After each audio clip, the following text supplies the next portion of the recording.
Dr. Anthony Harper here at the White House. Many challenging issues to deal with. I, along with other journalists, are having to pay for their own COVID-19 testing at $170 a day, issued right here on the White House grounds. There was a complaint letter sent to the White House regarding this issue. Some journalists not having to pay, but other journalists having to pay. Haven't heard back from the White House on that matter, or from the White House Correspondent Association either. There's also the issue of H.R. 5, which is the Equality Act. This greatly impacts the functions of synagogues and churches with regards to expanded definition of human sexuality.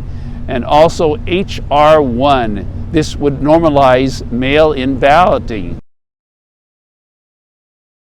In addition, I'm here at the White House to get some answers to concerns about anti-Semitism. What happens to the Abraham Accords, President Trump's peace initiative that is very historic, and how is Saudi Arabia and Israel going to respond to this administration if they get an agreement with Iran started again? And the really concern for Israel a lot is Iran getting nuclear weapons, and makes Saudi Arabia and Israel very nervous and wanting to know about what is going to develop from that. Not to mention other concerns about anti-Semitism that I have regarding BDS, which is the boycott, divestment, and sanctions of Israeli products that would not only impact Israel, but also referred to as the Palestinian people. And I want to make a comment about that issue of the Palestinian state and the Palestinian issue, that being that Roman Caesars from the past referred to this area as Palestine. They renamed that area Palestine to insult the Jews and remind them of their ancient enemies, the Philistines. The big question, I think, is if there is no Palestinian race of people, is there a need for a Palestinian state? And many in the Trump administration would like to see Jordan take those referred to as Palestinian people there.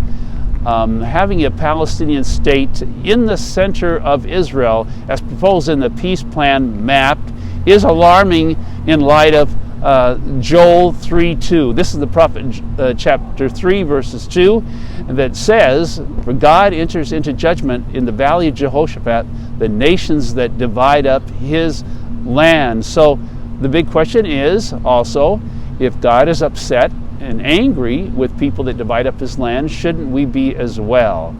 So that is a big issue, this ongoing issue, the Palestinian state. But in addition, also the funding of UNRWA, the refunding of UNRWA. This is the UN agency that has been inciting kids to violence against the Jews, specifically these UN schools.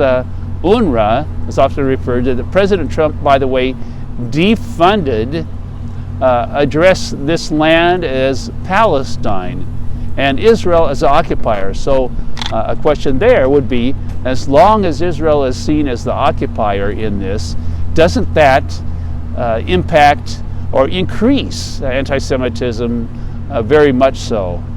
This is a big issue that I've been reporting about for quite some time, and I brought this main issue that actually went viral in Jerusalem. And this is about UNRWA, these UNRWA schools that are really disturbing about what has been happening with that. Originally, UNRWA, United Nations Relief Workers Agency, was established with Israel in 1948. This is a humanitarian effort, but quickly became a propaganda tool. There's also boycott, divestment, as I've mentioned before, the products, but also the desecration of Jewish cemeteries in Vilnius, Lithuania, and Lviv, Ukraine. More information about the cemetery in Vilnius, Lithuania, about the desecration history of that Jewish cemetery. By the way, one of the most prominent Jewish cemeteries in the world is savevilna.org. For more information, I'm trying to get answers to our questions about anti-Semitism, and which is, by the way, on the rise, and anti-Christianism as well. Many challenging issues. Here to get answers to regarding our religious freedom, liberties, and so much more.